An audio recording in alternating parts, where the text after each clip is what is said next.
Hello student. Finally कल से आप लोगों का एग्ज़ाम स्टार्ट हो रहा है और कल हाई स्कूल और इंटर दोनों का पहला पेपर हिंदी है।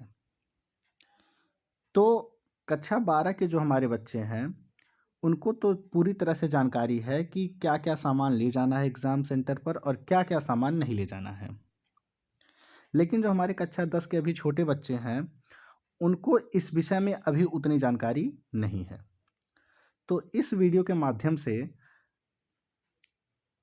मैं आपको कुछ पॉइंट के माध्यम से समझाऊंगा कि आपको एग्ज़ाम सेंटर पर क्या-क्या चीज़ों को ले जाना है और क्या-क्या चीज़ों को नहीं ले जाना है। तो चलिए शुरू करते हैं। पहली चीज़, एग्ज़ाम सेंटर पर आधार कार्ड और एडमिट कार्ड को अवश्य लेकर जाएं और इसके अलावा अन्य कोई कागज़ आपको लेकर जाना नहीं है। ठीक? ध्यान रहे, आधार कार्ड आपका ओरिजिनल होना चाहिए, उसकी फ़ोटोकॉपी आपको अलाउ नहीं की जाएगी। दूसरी बात, एग्ज़ाम सेंटर पर एग्ज़ाम से 1.5 घंटे पहले पहुंचने का प्रयास करें। ठीक? क्योंकि आपको फर्स्ट डे में वहाँ पर सिटिंग प्लान देखना होगा, किस कक्ष में आपको पहुंचना है, वहाँ पर पहले आपकी तलाशी होगी। हर चीज़ों को देखते हुए एग्ज़ाम से 1.5 से 2 घंटे पहले आप सेंटर पर ज़रूर पहुंच जाएं। अगली बात, ध्यान दीजिएगा कि स्मार्ट सेंटर पर मोबाइल और स्मार्ट वॉच पूरी तरह से प्रतिबंधित है और वहाँ आपको ये जमा भी नहीं किया जाएगा कि आप सोचिए कि किसी टीचर को दे दें या किसी अध्यापक को दे दें, किसी को दे दें तो वो आपका जमा नहीं किया जाएगा। इसलिए अपने साथ भूल कर भी इन चीज़ों को आप न ले जाएं। ठीक? एनालॉग वॉच यानी कि जो चलने वाली घड़ी, जो संकेतिक घड़ी होती है, आप उसका इस्तेमाल कर सकते हो, लेकिन इन चीज़ों का आप इस्तेमाल नहीं कर सकते हो। अगली चीज़, परीक्षा में प्रयोग होने वाली सभी सामग्री जैसे pen, rubber, cutter, heading pen अपने पास रखें और प्रयास यह करें कि जो आप स्केल ले जा रहे हैं वो 30 सेंटीमीटर यानी कि बड़ी वाली हो।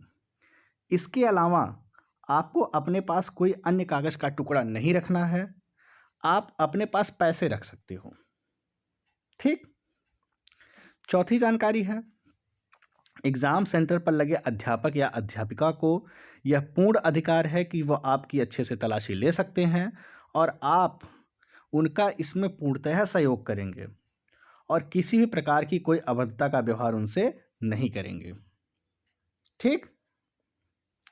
अगली जानकारी है, अपनी परीक्षा कक्षा में पहुंचकर अपने सीट के अगल-बगल आप अवश्य देख लीजिएगा कि यदि वहाँ पर कोई कागज़ का टुकड़ा, जैसे डेस्क लगाते समय कुछ कागज़ का टुकड़ा गिर गया होगा या क्लासेस चल रही थी तब कुछ कागज़ का टुकड़ा भूलवश छूट गया होगा, तो ऐसे अगर टुकड़े गिरे हों तो तुरंत अपने कक्ष निरीक्षक को सूचित करें।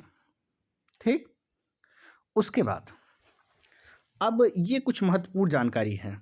क्या? कि अपनी उत्तर पुस्तिका में अनुक्रमांक, विषय, पेपर कोड, परीक्षा पाली आदि सावधानीपूर्वक भरें तथा किसी भी प्रकार की दिक्कत होने पर आप कक्ष निरीक्षक से पूछ सकते हैं और उनकी सहायता ले सकते हैं। ठीक? गलत मत भरिएगा। परीक्षा कक्षा में किसी भी प्रकार की अनुशासनहीनता नहीं करनी है, नहीं तो केंद्र अध्यक्ष के द्वारा आपको रस्टिकेट भी किया जा सकता है। ठीक? परीक्षा सुचारू रूप से संचालित होनी चाहिए। आपको उसमें किसी भी तरह का व्यवधान उत्पन्न नहीं करना है, ना किसी तरह की नारेबाजी करनी है, ना ही किसी प्रकार का कोई भी ऐसा कार्य नहीं करना है कि जिससे कि परीक्षा में बाधा उत्पन्न हो। ठीक? अगली चीज़, परीक्षा में लगे अधिकारी को यह पूरा आदेश है कि वह आपका आधार कार्ड और प्रवेश पत्र कभी भी देख सकता है और उसकी जांच कर सकता है। ठीक? तो इन चीज़ों को ध्यान रखना है। और अब अंतिम पॉइंट आप ध्यानपूर्वक समझ लीजिएगा कि परीक्षा जब समाप्त हो जाएगी, परीक्षा समाप्त होने के पश्चात जब कक्ष निरीक्षक कॉपी को जमा कर लें और वे पूरी तरह संतुष्ट हो जाए, संतुष्ट होने का अभिप्राय यहाँ पर यह है कि वे कॉपियों को पूरी तरह से काउंट करेंगे, अटेंडेंस शीट को पूरी तरह से देखेंगे, फिर उन्हीं के आदेशानुसार जब वो आपको आदेशित करेंगे कि अब आप जाइए, तभी आपको परीक्षा कक्ष से बाहर निकलना है, मनमानी नहीं करना है। ठीक?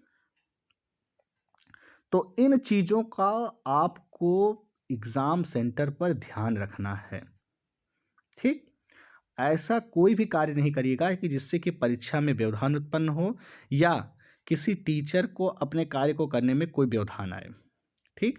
सरकार इतना ज़्यादा खर्चा, इतना ज़्यादा सिस्टम, इतना ज़्यादा सब कुछ आपके भविष्य के लिए बनाई है, ताकि आप जो भी बने, जैसे भी आप आगे निकलें, आपका भविष्य सुनहरा हो। ठीक? तो इसी क्रम में हम आपको बता दें कि अब आप लोग मन से एकदम जाइए, पेपर दीजिए। जितना आपने पढ़ा होगा, जितना आपने समझा होगा, कल उसी की परीक्षा है। ठीक? और साथ ही साथ आप लोगों के साथ हम अध्यापकों की भी कल परीक्षा है कि हम लोगों ने आपको किस तरह से पढ़ाया है और किस तरह से समझाया है। तो इसी प्रकार से बच्चों, आप सभी को यूपी बोर्ड 2025 की परीक्षा की हार्दिक शुभकामनाएँ एवं बधाइयाँ।